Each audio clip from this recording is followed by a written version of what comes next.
Assalomu alaykum azizlar. Turk tili kanaliga xush kelibsizlar. Sizlar bilan Ibrohim. Bu video turk tilini o'rganishni boshlamoqchi bo'lganlar uchun birinchi dars hisoblanadi. Qani, boshladik. Turk tilini o'zbek tilidan farqi 5-6 ta harflarida. Ularni bilib olsanglar, bu til juda oson bo'lib qoladi. Xo'p, birinchisi bizning O harfimiz. Ularda O deb o'qiladi. Misol uchun 9. 9 degani 9. Keyingisi ularda yana Ö degan harf bor. O'ni tepasiga ikkita nuqta qo'yilgani. Ö deb o'qiladi. Bu O emas, Ö. Misol uchun o'rnak. O'rnak. Misol degani.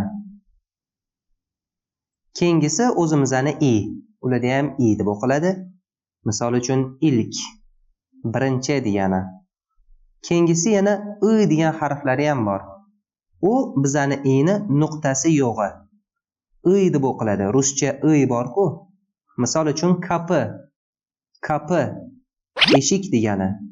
Keyingi harfimiz U, ularda ham U. Endi xuddi o'sha U'ni tepasiga ikkita nuqta qo'yilgani ham bor. U U deb o'qiladi. U. Bu harf U, bunisi Ü. Misol uchun otobus. Otobus. Avtobus degani. Ü. Qaytaringlar. Ü. Keyingisi Sh harfi. Sh ularda oddiy S deb yoziladi, faqat tagiga ilmoqcha qo'yiladi. Sh. Bu turkchada Sh deyiladi. Misol uchun shimdi. Shimdi. Hozir degani. Keyingi harfimiz Ch. Bu bizani ruscha S'ni tagida ilmog'i bori. U Ch deb o'qiladi. Ch, qaytaringlar, Ch. Misol uchun cho'k. Cho'k. Ko'p degani. Keyingi harfimiz o'sha ruscha S. Turk tilida J deb o'qiladi. J. Qaytaringlar, J. Misol uchun jeb. Jeb, cho'ntak degani. Agar bu harf J deb o'qilsa, oddiy J'imiz nima bo'ladi desanglar? Oddiy J ularda J deb o'qiladi. J, ruscha J, jeniya deydi. Misol uchun jeton. Jeton. Jeton. Bu oddiy jeton degani. Endi ko'rsatish va kishilik olmoshlari haqida gaplashamiz. Turklarda ham bu deb yaqindagi narsaga aytiladi. Lekin anavi deb ular ikki xil aytishadi. Sal uzoq bo'lsa unga shu deyishadi. Juda uzoqda bo'lsa O deyishadi. Misol uchun bitta xonadaman, oldimda telefon turibdi. Bu telefon deyman turkchada. Bu telefon, tarjimasi bu telefon degani. Telefon sal aniqroqda turgan bo'lsa, shu telefon. Shu telefon. Anavi telefon degani. Agar telefon ko'chada bo'lsa, demak rosa uzoqda hisoblanadi. Shuning uchun uni O telefon deymiz. O telefon yoki O araba. O araba. O telefon degani u telefon, anavi telefon degani. O araba bo'lsa, anavi mashina degani. Araba so'zi mashina deb tarjima qilinadi. Tushundinglarmi? Qaytaringlar. Bu, shu, O. Bu kitob. Bu kitob degani. Shu chanta. Anavi sumka. O araba. Anavi mashina. Keyingisi endi turkchada ben, sen, o, biz, siz, onlarni o'tamiz.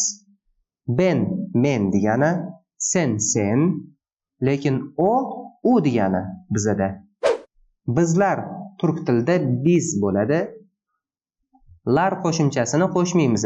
Biz bor yo'g'i. Sizlarni o'rniga siz deyiladi. Ular bo'lsa onlar deyiladi. Qaytaringlar. Ben, sen, o, biz, siz, onlar. Endi men deb isminglarni aytinglar. Misol uchun ben Ibrohimim. Ben Ibrohimim. Men Ibrohimman degani. Men ben. Ibrohim Ibrohim. Man qo'shimchasi im. Ben Alisherim. Ben Alisherim. Ben İsmailim. Ben İsmailim.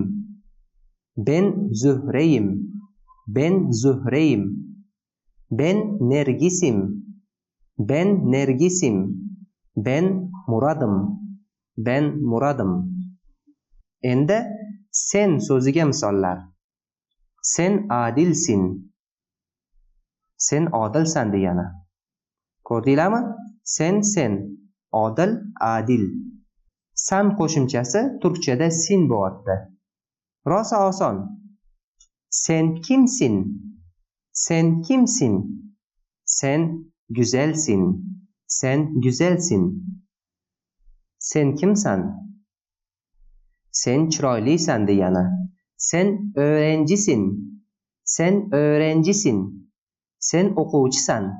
Sen o'quvchisan. Endi o'ga. O Ahmed. U Ahmad degani. Bu yerda hech qanaqa qo'shimcha qo'shilmaydi. Chunki o'zbekchada ham qo'shimcha yo'qdek.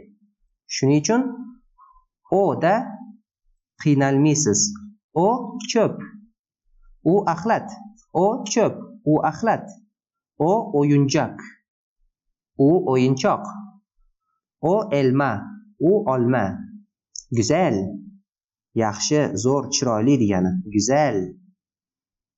Agar turk tilini turklarga o'xshab gapirishni xohlasangiz, kanalimga obuna bo'ling. Buning uchun pastdagi qizil tugmani bossangiz bo'ldi. Keyingi videoda ko'rishguncha sog' bo'ling.